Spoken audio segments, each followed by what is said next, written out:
दोस्तों नमस्कार। आज की इस ऑनलाइन क्लास में आप सभी लोगों का स्वागत है। दोस्तों अपन क्वांटम मैकेनिक्स के वेव फंक्शन के बारे में बात कर रहे थे। आगे इस बात को अपन और एक्सप्लेन करते हैं कि वेव फंक्शन में क्या क्या प्रॉपर्टीज़ होनी चाहिए। श्रोडिंगर साहब ने वेव फंक्शन के बारे में क्या क्या प्रॉपर्टीज़ मानी, क्या क्या उसके अंदर गुण होने चाहिए ताकि उसको अपन एक्सेप्ट कर सकें क्वांटम मैकेनिक्स में। तो वेव फंक्शन को अपन बात कर रहे हैं। वेव फंक्शन क्लासिकली अपन जानते हैं, classically if we can calculate, classically we can calculate all the information classically we can calculate all the information by position vector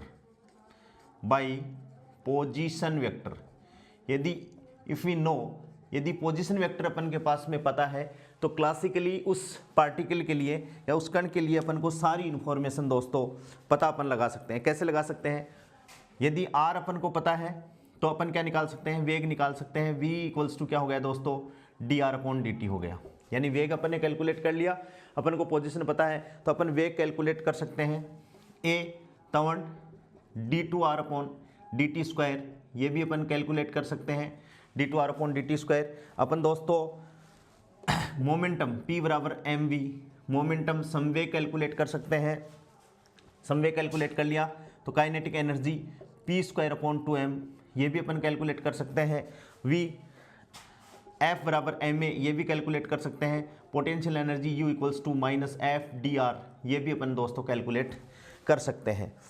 यदि अपन को क्लासिकल मैकेनिक्स में किसी भी पार्टिकल की R पता है तो अपन ये सारे पैरामीटर कैलकुलेट कर सकते हैं। तो ऐसा ही अपन ने क्या माना, जैसे पोजीशन है वैसे अपन ने एक फैक्टर माना, तो अपन यहाँ लिख सकते हैं similarly in quantum mechanics we can calculate similarly in quantum mechanics we can calculate all the information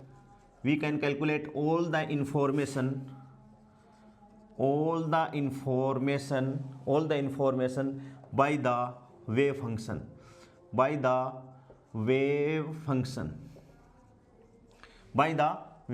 upon quantum mechanics में वेव फंक्शन यदि अपने पास में है तो अपन सारी इंफॉर्मेशन क्वांटम मैकेनिक्स में कैलकुलेट कर सकते हैं दोस्तों। पार्टिकल नेचर, जैसे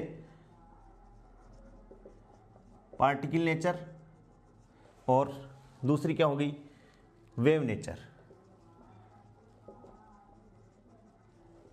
क्योंकि क्वांटम मैकेनिक्स में तो पार्टिकल दोनों नेचर रखते हैं, तो अपन यदि क्वांटम मैकेनिक्स में अपन को वेव फंक्शन पता है तो अपन सारी इंफॉर्मेशन वहाँ से निकाल सकते हैं।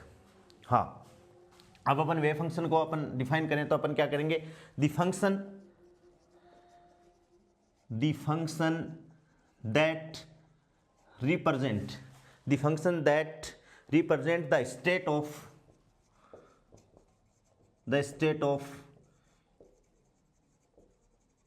The state of quantum mechanical system। The function represents the state of quantum mechanical system and contain all the information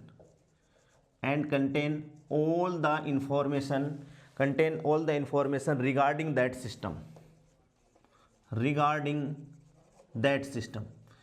यदि अपन ने वेव फंक्शन ले लिया, the function that represent the state of quantum mechanical system and contain all the information regarding that system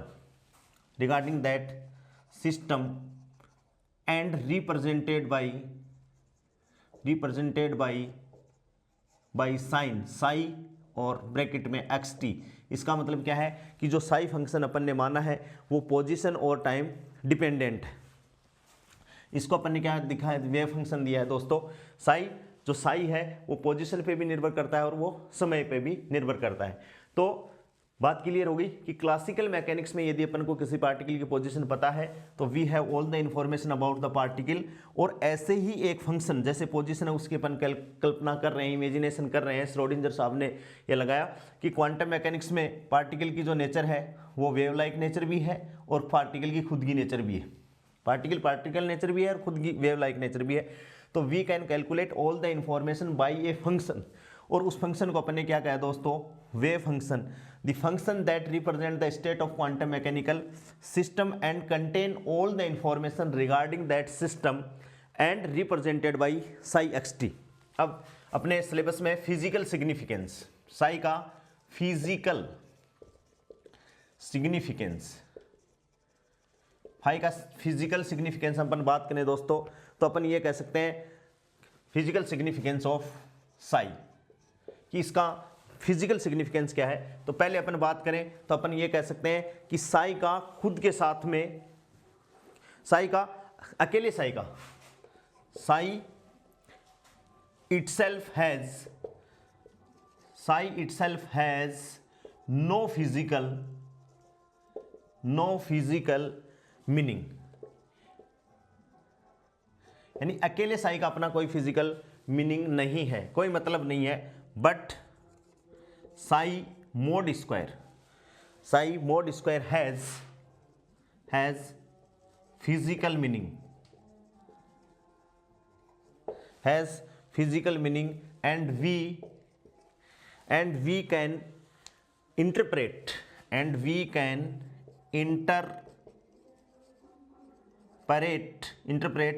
Sai mod square as the, कैसे, as probability density दोस्तों, probability density, यानी psi का अपना खुद का कोई मतलब नहीं है। Psi has no physical meaning, अकेले साई का कोई मीनिंग ही नहीं है। लेकिन साई स्क्वायर की अपन बात करें तो Sai square has physical meaning, जिसको अपन प्रोबेबिलिटी डेंसिटी बोलते हैं, प्रोबेबिलिटी एम्पलीट्यूड भी बोलेंगे, और आगे भी अपन इसको ही महत्व देंगे। यानी साई का अपना कोई अलग महत्व है, अकेले का कोई महत्व नहीं है। ऐसे अपन इसको रिप्रेजेंट कर सकते हैं साई xt और मोड स्क्वायर, ठीक है। This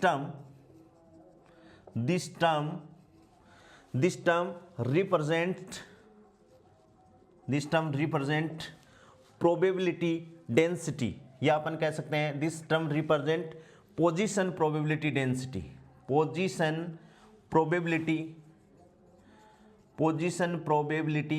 density.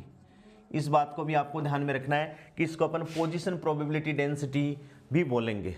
और अपन क्या कह सकते हैं इसको, the probability of finding the particle at a particular point क्यों दिया हुआ है कि इसमें टाइम भी दे रखा है, तो अपन इसको ये बोल सकते हैं कि this is the probability of finding the particle at a particular point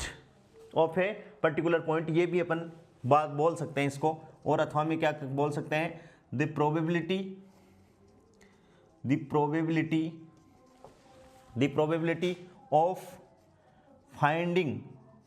of finding the particle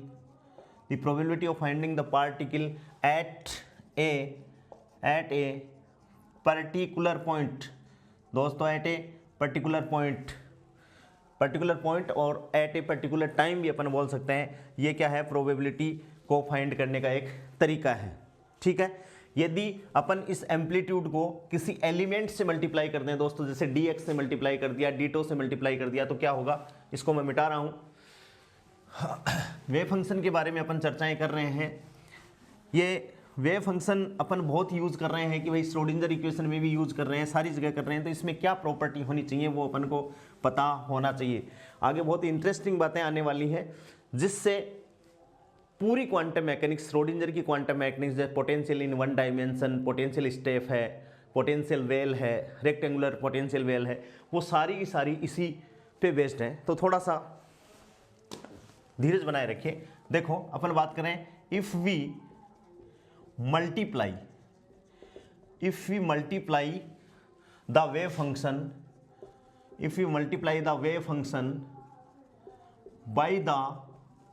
by the position element element. अब ये पोजीशन एलिमेंट 1 डायमेंशन में भी हो सकता है, 2 डायमेंशन में भी हो सकता है और 3 डायमेंशन में भी हो सकता है। तो अपन लिख सकते हैं it is different for 1 2 3 dimension, कि जो अपन एम्पलीट्यूड को मेजर कर रहे हैं, मल्टीप्लाई कर रहे हैं एलिमेंट को position, if we multiply the wave function by the position element it is different in अलग अलग डायमेंशन। अब अपन बात कर रहे हैं 1D की दोस्तों, 1 डायमेंशन की बात कर रहे हैं, तो अपन ये क्या कहेंगे, साई एक्स टी का मोड स्क्वायर और इंटू डी एक्स। तो ये एक टर्म बन गई, साई एक्स टी का mod square into D x. इसको अपन बोलेंगे probability of finding the particle in a range, probability of finding the particle in a range या in a space lies between x and x plus dx। क्योंकि dx से अपन ने multiply किया है तो एक रेंज डिसाइड हो गई दोस्तों कि x और x प्लस dx डिस्टेंस में या रेंज में कोई पार्टिकल है जिसकी प्रोबेबिलिटी अपन इस तरीके से फाइंड कर सकते हैं। इसी हिसाब से इसको अपन 3D की बात करें दोस्तों, 3D में बात करें तो ये क्या हो गया, साई एक्स टी का मोड स्क्वायर और इंटू डीटो। तो ये क्या होगी, प्रोबेबिलिटी, ये भी probability of finding the particle in a range which lies between tau and d tau, या आप बोल सकते हो 3 डायमेंशन में R and R plus D R, R plus D R. तो इसको डीटो अपन, डी आर का मतलब है D x D Y D Z. तो अपन बोल सकते हैं the probability of finding the particle in a region of volume, in a region of volume. इसको अपन दोस्तों क्या बोलेंगे, वॉल्यूम। सीधी सी बात है, ये वॉल्यूम के सापेक्ष है और ये एक डिस्टेंस के सापेक्ष, ठीक है। और इसी को अपन पूरे स्पेस के लिए बात करें तो समाकलन का चिन्ह अपन यूज कर सकते हैं। यहाँ अपन एक रेंज डिसाइड कर सकते हैं x1 से x2 और साई एक्स टी का मोड स्क्वायर और इनटू दोस्तों अपन क्या बोल सकते हैं, dx। तो ये क्या हो गया, the probability of finding the particle, the probability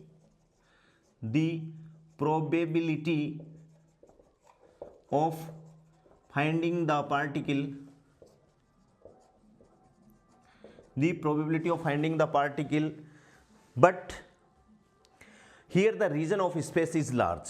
ये जो समाकलन का अपन ने यूज किया है, but here the region of space is large। यानी जो अपन समाकलन का चिन्ह यूज कर रहे हैं ये लार्ज रीजन के लिए दोस्तों कर रहे हैं और डायरेक्ट अपन dx से मल्टीप्लाई कर रहे हैं। अपन ये भी बोल सकते हैं but in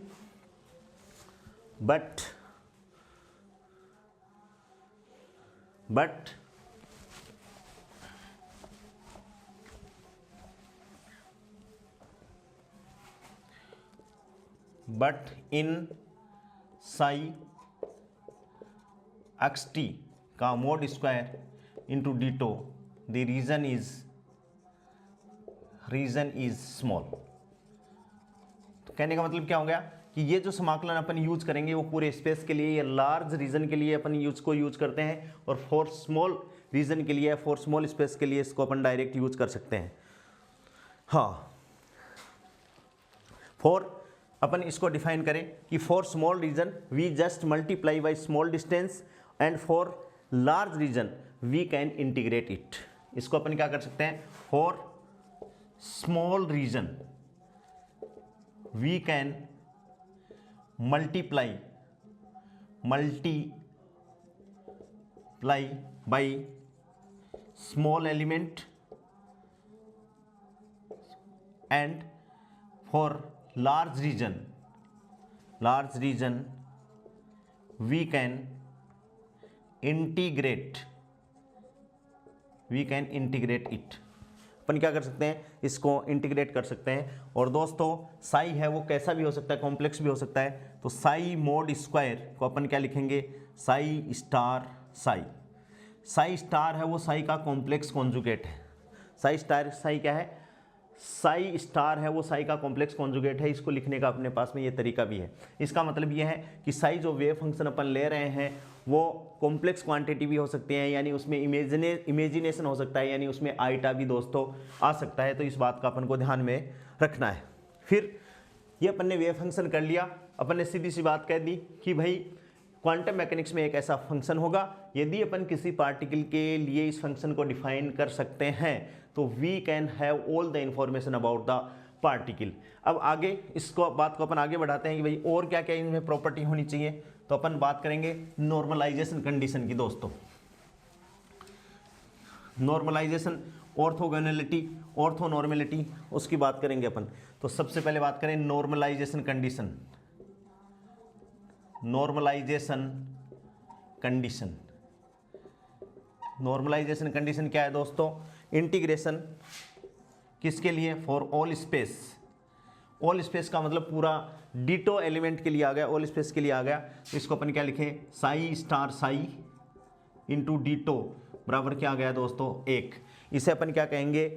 पर सामान्यीकृत कंडीशन इसको बोलेंगे, यानी नॉर्मलाइजेशन की कंडीशन इसको अपन बोल सकते हैं। This is normalize to unity. ये क्या है? This is normalize to unity. इसको अपन ये भी बोल सकते हैं psi mod square into d tau बराबर क्या हो गया? 1 हो गया। This is normalize to unity. This term represent exact probability term. This represent exact probability term. और इस कंडीशन को अपन क्या कहेंगे? नॉर्मलाइज्ड कंडीशन या नॉर्मलाइजेशन कंडीशन कहेंगे दोस्तों इसको। This represent exact probability term. This it is valid. ये बात अपन को ध्यान में रखनी है। It is valid for localized, it is valid for localized wave function. ये किसके लिए वैलिड है? लोकेलाइज्ड वेव फंक्शन के लिए वैलिड है। और अपन ये रखेंगे कि लोकेलाइज्ड वेव फंक्शन के लिए ही इस नॉर्मलाइजेशन कंडीशन यानी ऑल स्पेस के लिए psi star psi d tau equals to कितना होता है दोस्तों? 1। और यदि फंक्शन नॉन लोकेलाइज्ड है, यदि फंक्शन नॉन लोकेलाइज्ड है तो इसके लिए इसका मान यानी all space Sai star psi ditto का मान यूनिटी के बराबर नहीं होगा। इस बात को अपन को ध्यान में रखना है। और इसका फिजिकल मीनिंग क्या हो गया कि the probability of finding the particle in all space is 1। कि पूरे स्पेस में पार्टिकल के पाए जाने की जो प्रायिकता है दोस्तों वो क्या है? 1 है। ये कौन सी कंडीशन है? और नॉर्मलाइजेशन कंडीशन। इसके बाद में अपन ऑर्थोगोनैलिटी की कंडीशन और पढ़ते हैं दोस्तों। ऑर्थोनॉर्मेलिटी, यह है नॉर्मलाइजेशन कंडीशन। अब बात करते हैं अपन ऑर्थोनॉर्मेलिटी। ऑर्थोनॉर्मेलिटी कंडीशन, ऑर्थोनॉर्मेलिटी की कंडीशन, नॉर्मलाइजेशन कंडीशन अपन को याद भी रखनी है, ये परीक्षा में पूछ सकता है। अपन ऑर्थोनॉर्मेलिटी कंडीशन अपन बात करेंगे। If we have more than one state, यदि अपने पास में किसी पार्टिकल के लिए या किसी भी ऑब्जेक्ट के लिए, किसी भी अपनी प्रॉब्लम के लिए एक से ज्यादा वेव फंक्शन है, if we have more than one state are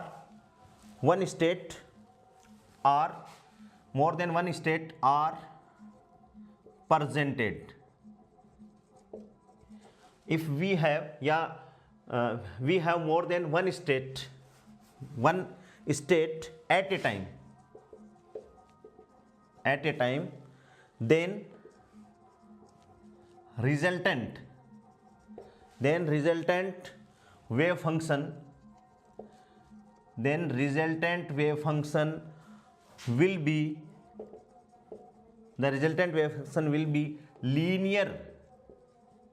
linear combination of wave function linear of all states.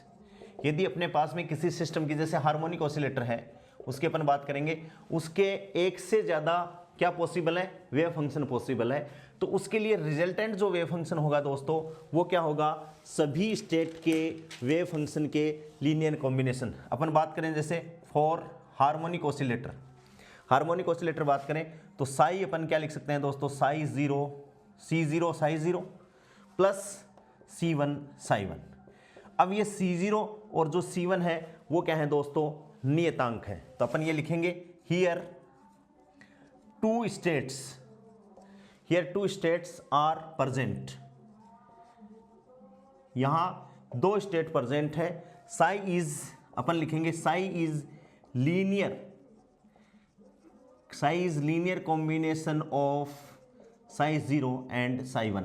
Linear combination का मतलब है इसमें घात नहीं है दोस्तों, इसमें क्या नहीं है, घात नहीं है, तो इसको अपन ने लीनियर कॉम्बिनेशन बोल दिया। ये कांस्टेंट अपन ऐसा कह सकते हैं, इस समीकरण को मैंने मेरी इच्छा से लिख दिया, Sai equals to C0 psi 0। यहाँ ये जो कांस्टेंट है C0 की जगह आप A लिख सकते हो, यहाँ B लिख सकते हो, लेकिन अपनी बुक में C0 अपन मान रखे हैं, तो psi equals to C0 psi 0 plus C1 psi 1। यदि और कोई वेव फंक्शन है तो C2 psi 2 plus C3 psi 3 and so on, इस हिसाब से इसको अपन लिख सकते हैं। कहने का मतलब है कि किसी भी ऑब्जेक्ट की अपने पास में एक से ज़्यादा स्टेट यदि पॉसिबल है, वेव फंक्शन पॉसिबल है, तो उस पर्टिकुलर प्रॉब्लम के लिए वेव फंक्शन अपन क्या लिखेंगे, सारी वेव फंक्शन के लीनियर कॉम्बिनेशन के रूप में लिखेंगे। देन यदि ऐसा होता है, then there will be the orthonormality, then there will be the orthogonality, orthogonality condition है, ऑर्थोनॉर्मल भी, then there will be orthogonality। ये दोस्तों है ऑर्थोनॉर्मेलिटी, ये है नॉर्मलाइजेशन की कंडीशन, बहुत ध्यान रखेंगे। अपन कंडीशन बात कर रहे हैं ऑर्थोनॉर्मेलिटी की, ये यहां मैं लिख रहा हूं ऑर्थोगोनैलिटी। तो ऑर्थोगोनैलिटी कंडीशन क्या है कि फाई स्टार फाई और डीटो इक्वल्स टू क्या है दोस्तों, क्या होगा, 0, कि मतलब साई 0, यदि ये कंडीशन एक सी होगी तो 1 होगा, यदि साई 0 का साई 1 के साथ में और साई 1 का साई 0 के साथ में है तो वो क्या होगी दोस्तों, 0 होगी। इस बात का अपन को ध्यान में रखनी है। तो इस कंडीशन को और इस कंडीशन को यदि अपन मिला दें, एक साथ मिलाएं अपन दोस्तों, तो इसको अपन क्या कहेंगे, एक साथ मिलाएं तो देखो कैसे लिखा, एक साथ मिलाने के लिए तो इसको अपन ऐसे लिख सकते हैं, इंटीग्रेशन ऑल स्पेस लिख दिया, और अपन इसको लिखें फाई आई स्टार, आई इंडिसेस है, फाई जे, और इसको अपन ने लिख दिया डीटो बराबर क्रोनिका डेल्टा आई जे। इसका मतलब सभी को पता ही है आपको, क्रोनिका डेल्टा अपन ने लिख दिया, इसकी वैल्यू अपन को पता है बराबर 1, कब, इफ आई बराबर जे। क्रोनिका डेल्टा की वैल्यू, ये क्रोनिका डेल्टा आ गया, इसकी वैल्यू है, ये अपन ऐसे कर देते हैं 1, और इसकी value 0 if I not equals to J. ये पूरी कंडीशन अपने पास में आ गई। तो इस कंडीशन को दोस्तों अपन क्या कहते हैं, ऑर्थोनॉर्मेलिटी की कंडीशन। क्या कहते हैं, ऑर्थोनॉर्मेलिटी कंडीशन। इसको क्या कहा जाता है, ऑर्थोनॉर्मेलिटी कंडीशन कहा जाता है दोस्तों इसको। यानी यदि ये अलग अलग है, जैसे फाई 1 स्टार फाई 2, दोनों अलग अलग है, यहां 1 है यहां 2 है, तो इसका मान 0 होगा। और यदि फाई 1 और फाई 1 होगी, दोनों सेम स्टेट होगी, तो इसका मान दोस्तों क्या हो जाएगा, 1 हो जाएगा। तो ये कंडीशन नॉर्मलाइजेशन की कंडीशन में बदल सकती है, और ये कंडीशन ऑर्थोगोनैलिटी में बदल सकती है।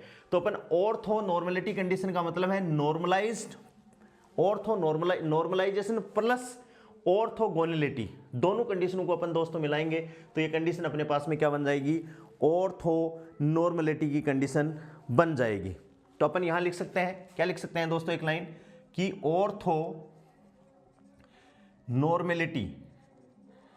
ऑर्थोनॉर्मेलिटी condition is the combination of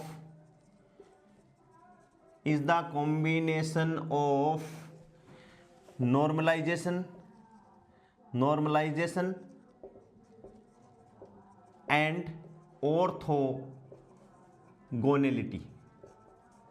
क्या लिख दिया अपन ने कि जो ऑर्थोनॉर्मेलिटी की कंडीशन है वो कॉम्बिनेशन है, is the combination of normalization जिसमें 1 हो रहा है, फंक्शन का psi star psi equals to 1 हो जाएगा, और ऑर्थोगोनलिटी जिसमें क्या हो रहा है दोस्तों 0 हो रहा है। अब जैसे अपन बात करें इफ साई इक्वल्स टू, अपन ने दोस्तों कह दिया अभी लिखा था हार्मोनिक ऑसिलेटर के लिए Sai 0 C0 psi 0 plus C1 psi 1।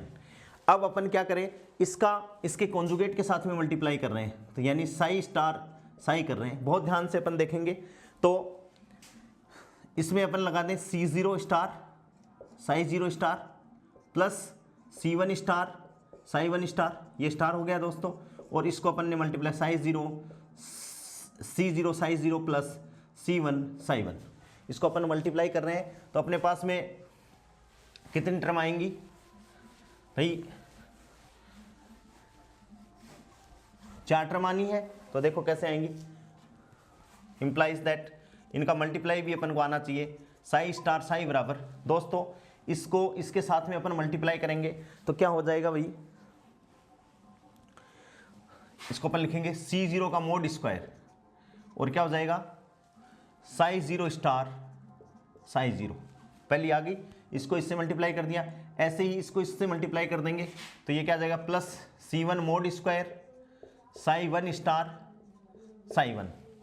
अब इसको इससे मल्टीप्लाई करेंगे तो ये क्या आ जाएगा दोस्तों, नेक्स्ट तीसरी टर्म क्या आ जाएगी अपने पास में, आ जाएगी C0 star C1 Sai 0 star Sai 1। एक ही आ गई कि भाई इसको इससे मल्टीप्लाई कर दिया तो C0 star C1 Sai 0 star Sai 1, एक तो ये आ गई, और दूसरी कौन सी आ गई प्लस C1 स्टार C0 और साई 1 स्टार साई 0, साई 1 स्टार आ गया और साई 0 आ गया। अब इसमें देखो साई 1 और साई 0 ये दोनों इंडिसेस अलग अलग होगी, तो दोस्तों इसका मान 0, ऐसे ही इसका मान क्या हो गया 0 हो गया, क्योंकि ये कौन सी कंडीशन ऑर्थोगोनलिटी कंडीशन को फॉलो कर रही है, क्योंकि इसमें वेव फंक्शन है वो दोनों क्या है 0 और 1 है, यानी क्रोनेकर डेल्टा का मान आई नॉट इक्वल्स टू जे हो गया, आई नॉट इक्वल्स टू जे हो गया तो इसका मान 0, इसमें भी आई नॉट इक्वल्स टू जे तो इसका मान भी क्या हो गया दोस्तों 0 हो गया। और अपन क्या लिख सकते हैं, साई स्टार साई को अपन ने लिख दिया C0 का मोड स्क्वायर साई 0 स्क्वायर या Sai star Sai 0 plus C1 का mod square Sai 1 star Sai 1।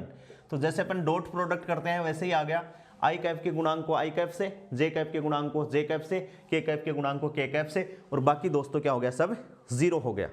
अब अपन बात करें if 2 state are possible then particle can be in psi 0 state. If 2 state are possible, if 2 state are possible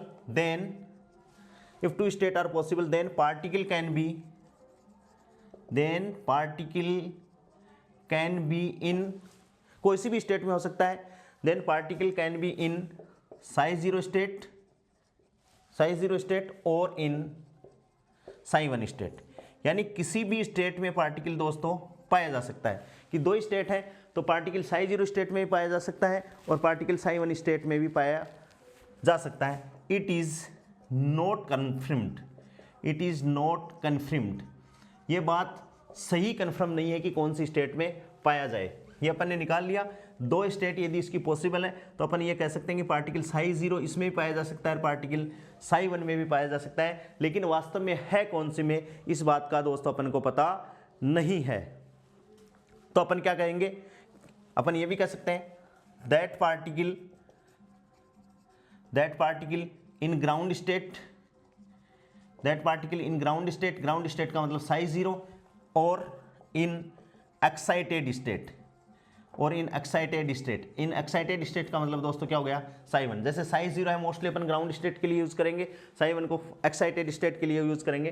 तो 2 स्टेट पॉसिबल है तो अपन ये नहीं कह सकते कि ये psi 0 में है psi 1 में है, या अपन ये भी नहीं कह सकते कि ये ग्राउंड स्टेट में है या एक्साइटेड स्टेट में है। अपन ये कह सकते हैं कि भाई यहाँ इसके पाए जाने की प्रायिकता 50% हो सकती है और यहाँ इसके पाए जाने की प्रायिकता कितनी हो सकती है दोस्तों, 50% हो सकती है। तो अपन ये माने कि 50% probability for a particle in both state.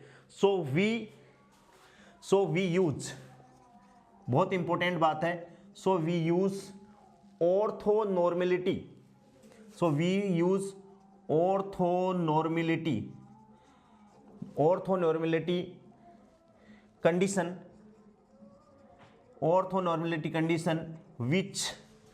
which we take linear combination of these two state, which we can take linear combination of two states।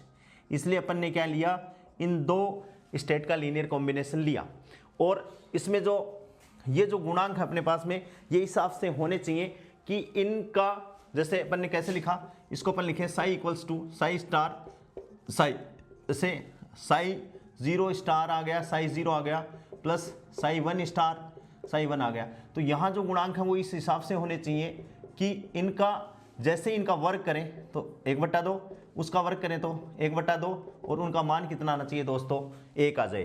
तो अपन यहाँ ये भी लिख सकते हैं कि C0 का मोड स्क्वायर प्लस C1 का मोड स्क्वायर बराबर क्या आना चाहिए दोस्तों, 1 आना चाहिए। इसलिए अपन क्या कह सकते हैं कि P, ये प्रोबेबिलिटी है, इसको अपन P से डिनोट करते हैं, तो P इक्वल्स टू क्या हो गया, P1 plus P2। P equals to क्या हो गया दोस्तों, P1 plus P2।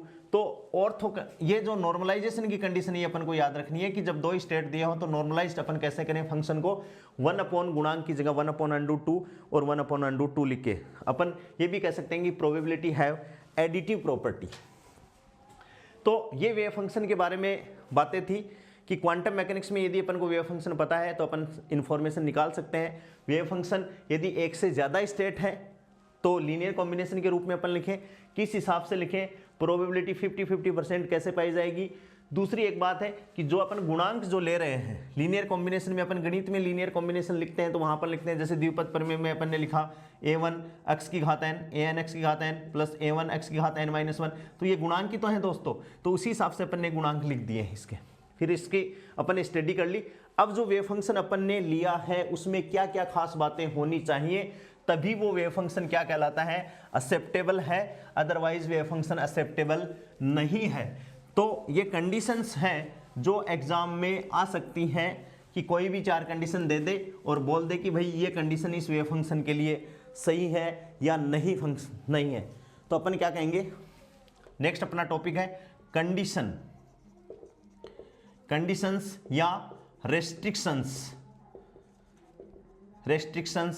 On wave function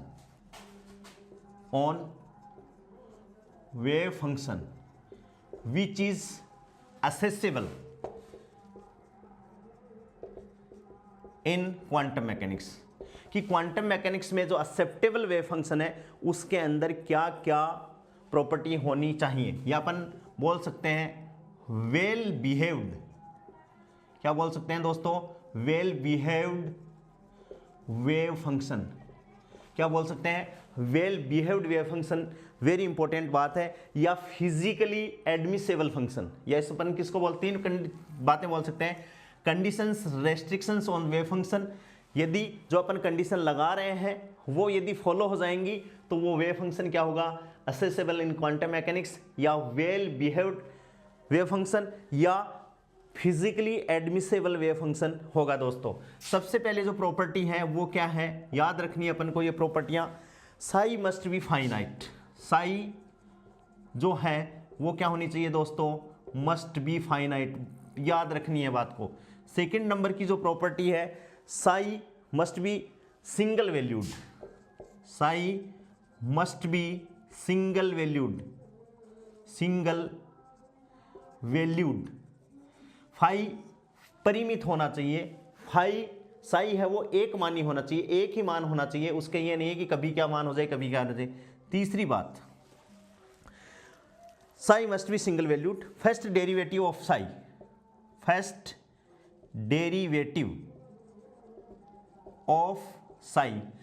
derivative of psi जैसे that is d psi upon d x comma d psi upon d y comma d psi upon d z comma d psi upon D T.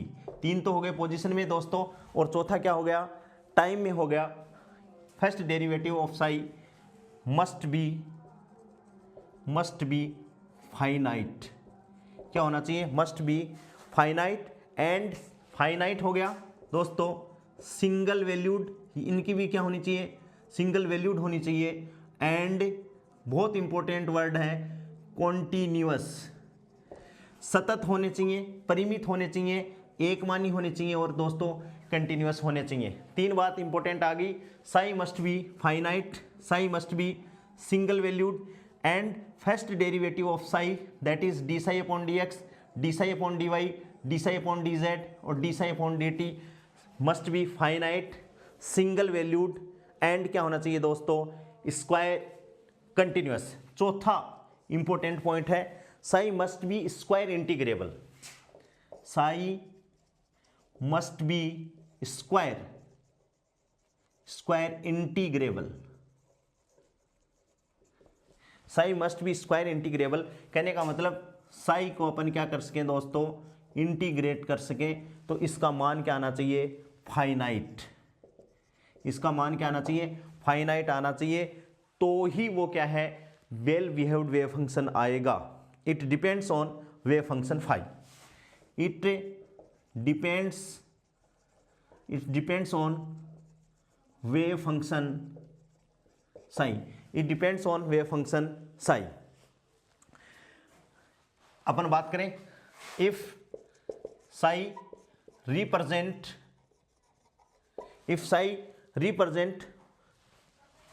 या psi is localised, if psi is localised, तो ये कौन सी nature represent करेगा दोस्तों, it represent particle, it represent particle. Localised है तो particle को रिप्रेजेंट करेगा, इफ साई नॉन लोकेलाइज्ड है तो it represent wave, if psi is non localised then it represent wave. ये जो वेव फंक्शन की जो कंडीशन है, टर्म और कंडीशन है दोस्तों, ये अपन को याद रखनी है, बहुत इंपॉर्टेंट है। If these condition are satisfied then wave function is acceptable, well behaved wave function, well admissible function होगा। साई मस्ट भी क्या होना चाहिए, परिमित होना चाहिए, साई सिंगल वैल्यूड होना चाहिए, साई के जो फर्स्ट डेरिवेटिव हैं वो फाइनाइट होने चाहिए, सिंगल वैल्यूड होने चाहिए, कॉन्टिन्यूस होना चाहिए, और साई मस्ट भी क्या होना चाहिए दोस्तों, स्क्वायर इंटीग्रेबल होना ही चाहिए। फॉर फाइनाइट प्रोबेबिलिटी अपन बात करें नेक्स्ट, फॉर फाइनाइट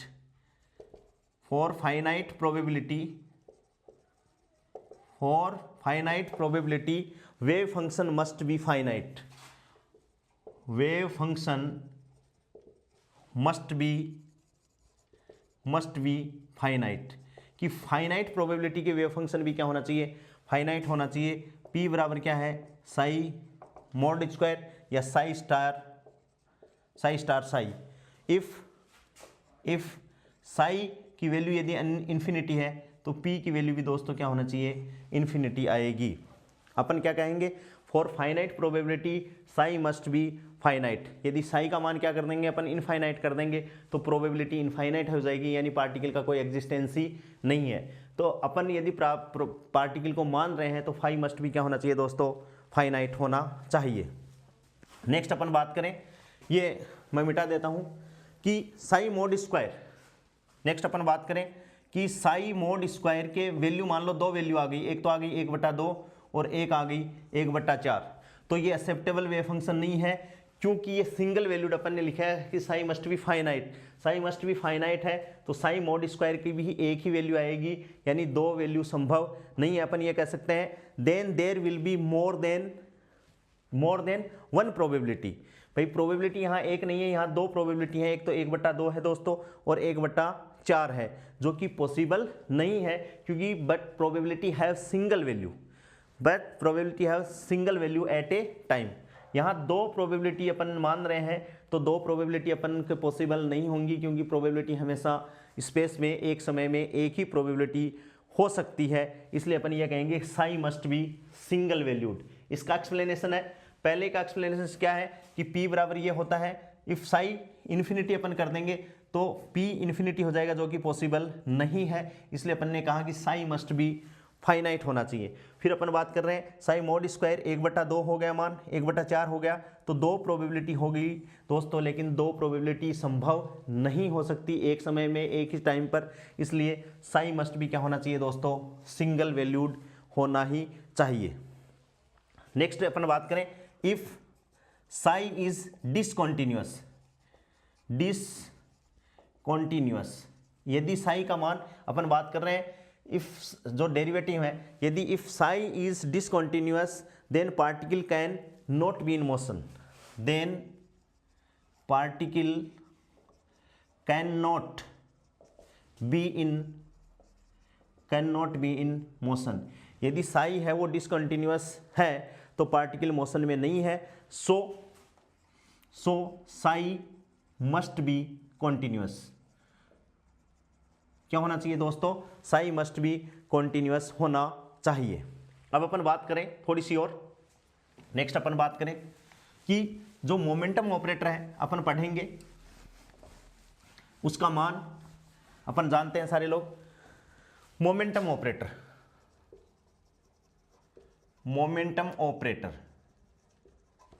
P की अपन बात करें, कैप लगाएं, minus iota H cross del, ये मोमेंटम ऑपरेटर है दोस्तों। तो रिगार्डिंग द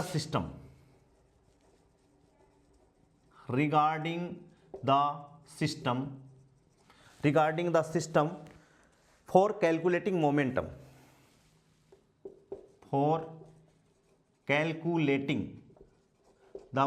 ये मोमेंटम ऑपरेटर है। और यदि अपन को मोमेंटम ऑपरेटर यानी मोमेंटम कैलकुलेट करना है तो अपन कैसे करें, we have to find minus iota H cross, पहले के लिए अपन कर सकते हैं del psi upon del X direction के लिए, क्योंकि momentum is a vector quantity, तीनों डायरेक्शन में संभव है, minus iota H cross del psi upon del Y minus iota H cross del psi upon del Z, यानी तीनों डायरेक्शन में ये चीज़ है।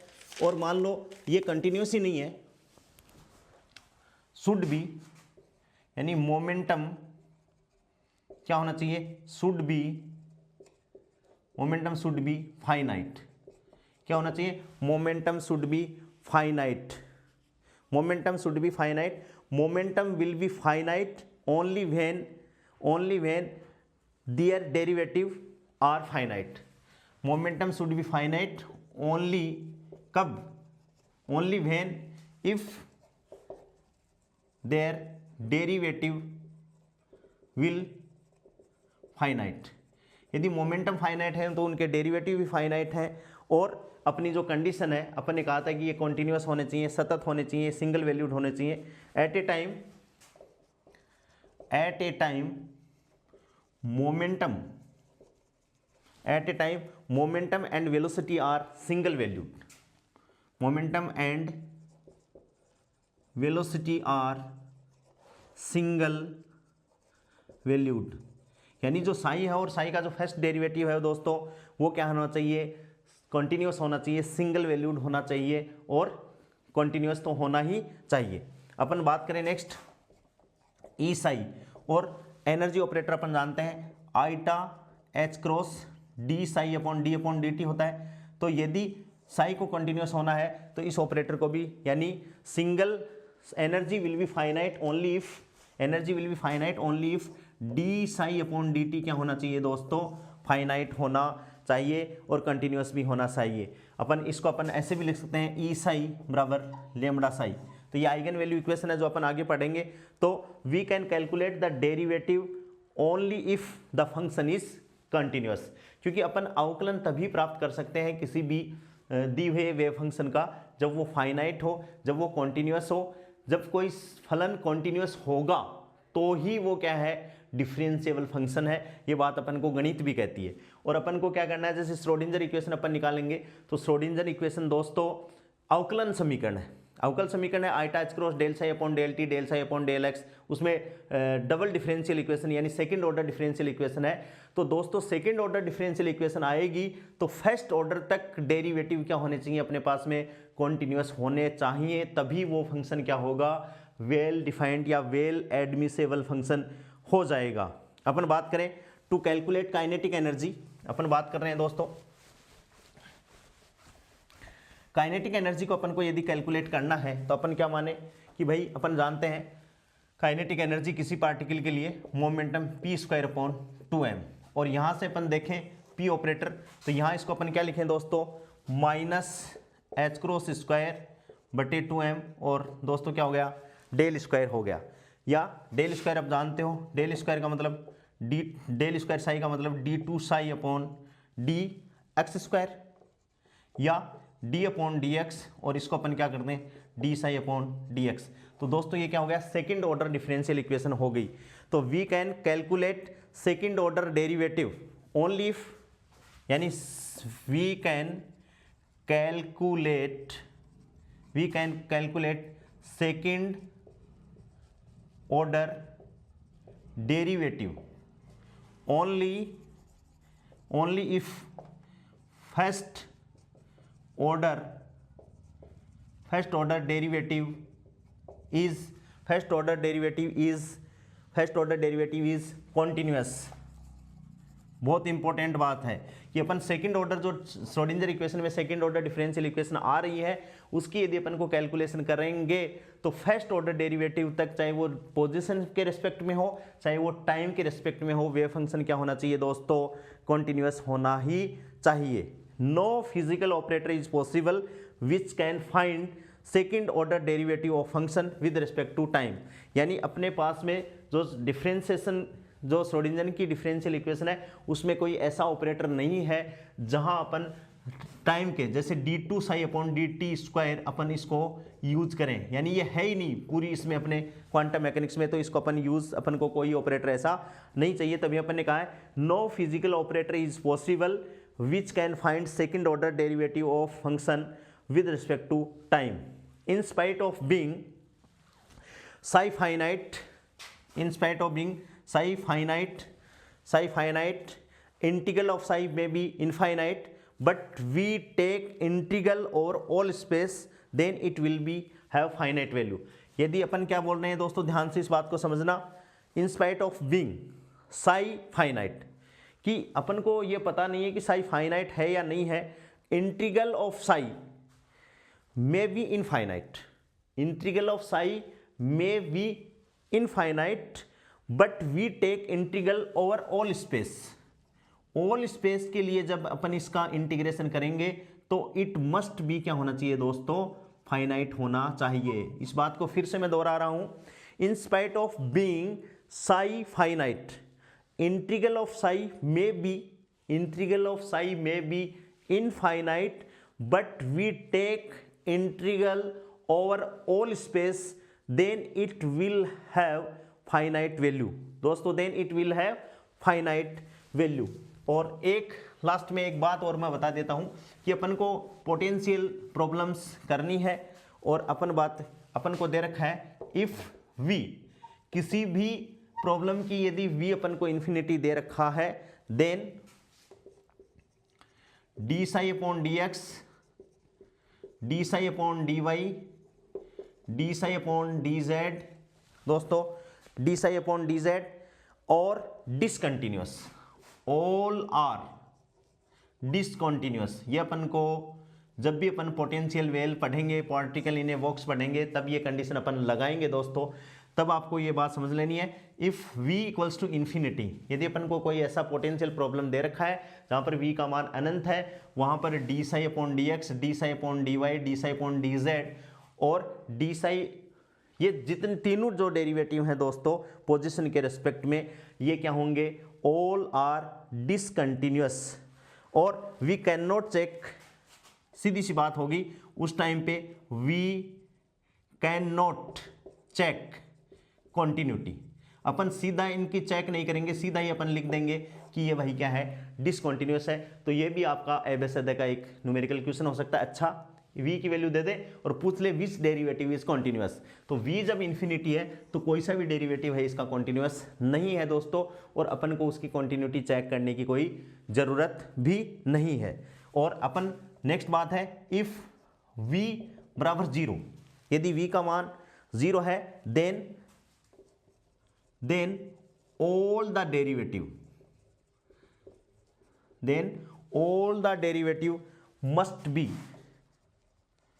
be continuous। दोस्तों क्या है, वो क्या होंगे, कॉन्टिन्यूस होंगे, और वहां अपन को इसकी कॉन्टिन्यूटी चेक करने की जरूरत है। तो दोस्तों अपन ने क्या किया, सीधी सीधी बात अपन ने की कि वेव फंक्शन कैसा होना चाहिए, साई। अकेले वेव फंक्शन का कोई फिजिकल मतलब नहीं है। अपन ने जो मेन जो बातें की उसको मैं रिव्यू कर रहा हूं कि अपन जैसे क्लासिकल मैकेनिक्स में अपने पास में आर है, वैसे क्वांटम मैकेनिक्स में अपने पास में साई है। क्लासिकल मैकेनिक्स में आर के कारण अपने पास में पूरी इन्फॉर्मेशन है, वैसे ही क्वांटम मैकेनिक्स में साई के कारण अपने पास में पूरी इन्फॉर्मेशन है। अकेले साई का कोई दोस्तों कोई मतलब नहीं है, मीनिंगलेस है, और साई के साथ में साई स्टार साई जैसे ही आएगा तो इसका मतलब है, इसको अपन दोस्तों क्या कहते हैं, प्रोबेबिलिटी डेंसिटी या प्रोबेबिलिटी एम्पलीट्यूड इसको कहा जाता है। फिर जो एक्सेप्टेबल वेव फंक्शन है उसके अंदर क्या क्या गुण होने चाहिए, ये सारी बातें अपन ने पढ़ी। तो इस वीडियो को आप अच्छे से देख लेंगे और अपन आगे क्वांटम मैकेनिक्स यानी श्रोडिंगर इक्वेशन को दोस्तों स्टार्ट करेंगे। साई में जो प्रॉपर्टीज होनी चाहिए वो आपको याद रखनी है, यहाँ से क्वेश्चन आ सकता है। धन्यवाद।